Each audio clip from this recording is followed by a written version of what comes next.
We are here today with Pastor Jim Parker, and he runs the Bethany Baptist Church Food Bank at Pape and Cosburn and East York. We are having our 5th annual food drive for the food bank on Wednesday, November 27th from 10 a.m. to 1 p.m. And we're here today with Pastor Jim. We're going to ask him a few questions, and we'd like you all to listen carefully and hopefully donate to our food drive. How are you doing today? Very good, very good. It's good to be with you and talking to the community.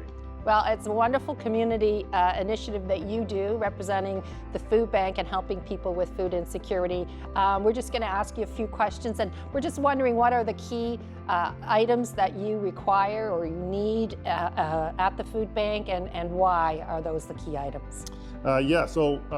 Thank you for that, and thank you to all members of the community. We could not do this food bank without the support of so many good community members. The food that is in particular need is canned food, and we have kind of 2 different stations at our food bank involving non-perishable food items, and the highest need right now, and they're the highest need because we've received less of these cans from the Daily Bread than we have in the past. But it's like pasta sauce, tuna is big, peanut butter, canned vegetables, canned soup. A lot of times people don't donate soup because they think we have lots of it, but we actually don't. And if it's canned soup, that's great, and our clients really appreciate it. And these things are really helpful because we don't have as much. We can use it to offset the donations that we have throughout the winter, and then the clients can use it when it works for them.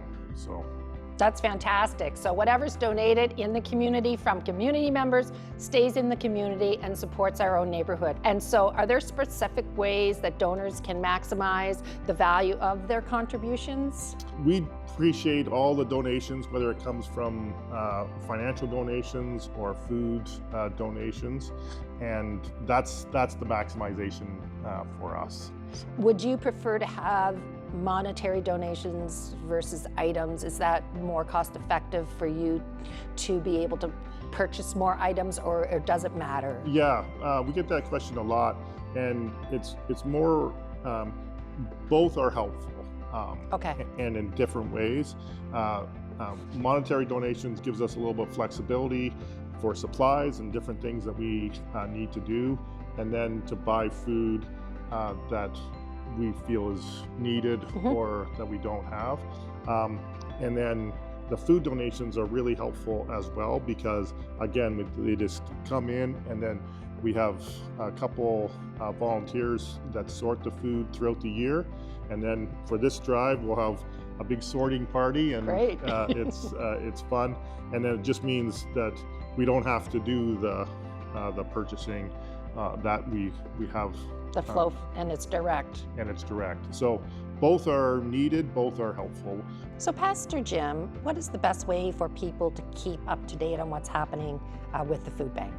Yeah, we'd be happy to keep people up to date. If people have any questions, be happy to receive those. Probably the best way would be an email to Bethany Church Food Bank at gmail.com. Okay. Bethany Church Food Bank at gmail.com. And or you can call our food bank hotline, which is just for our Bethany Church Food Bank, 647-366-9041. 647-366-9041. Thanks, Jim. Thank you very much. Now, when we did our drive last year in 2023, and you and I spoke, you were serving upwards of 290 community members on Food Drive Day, which was represented in as many as 5+ per individual. And this year, when we reached out, you were 385, representing upwards of 1,400 people every single Thursday. Do you have any explanation for the drastic increase, over 30% from year to year? Yeah, and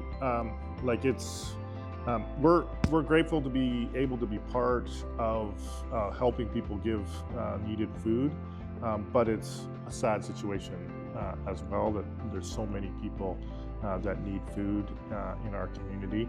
And I think it's, there's no secret thing. It's all the combinations of what we know when all of us go to the grocery store, and it's like, wow. And the cost of food in particular is going up, and the cost of everything else is going up, as well as the economy, and people are trying their best to make things work.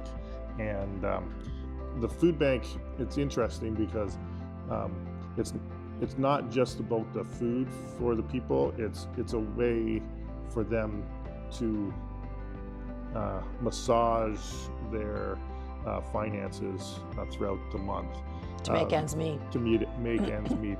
The landlord doesn't say, well, if you can only pay 60% or 80% of your rent this week, this month, that's fine, right? Whereas, some of those things have to be paid 100%, and then they're allowed, then they can maybe sometimes massage their food budget to help make that all work. And we don't provide food for a family for the whole week. Our goal is 2 to 3 days of food, and then but that gives them that extra boost each week. So. Wow. Do you have any stories or a story that you might want to share with us today about an experience you've had at the food bank? And it's a joy to do this. It's a challenge. It's a lot of work, but the volunteers are great, and we have a lot of consistent volunteers, and it is a joy to be part of it. But it is. I have lots of stories that kind of make us sad or makes us grateful for what we do have. And I thought of a lady. I'll name her Velma, and she came. She was in tears because what she had done is she had come a little bit later. There was a lineup, and she had just tried to casually cut into line, and we don't want that to happen. And we try to make this a fair, respectful place for all the clients. And so then that's when I was called in, and she was in tears. She said, like, you don't understand, Pastor Jim. I got 2 kids, 1 baby. I left it with my dad, but I don't want to leave my 1 baby too long with my dad. And then I have to get my child from school and drop off my child at school. And she said, like, but I need the food, but I don't know how we can make it work for the timing, right? Which is why she was cutting in line. And so I was able to say, okay, like, we want to make it fair for everybody, but we understand everybody's not the same.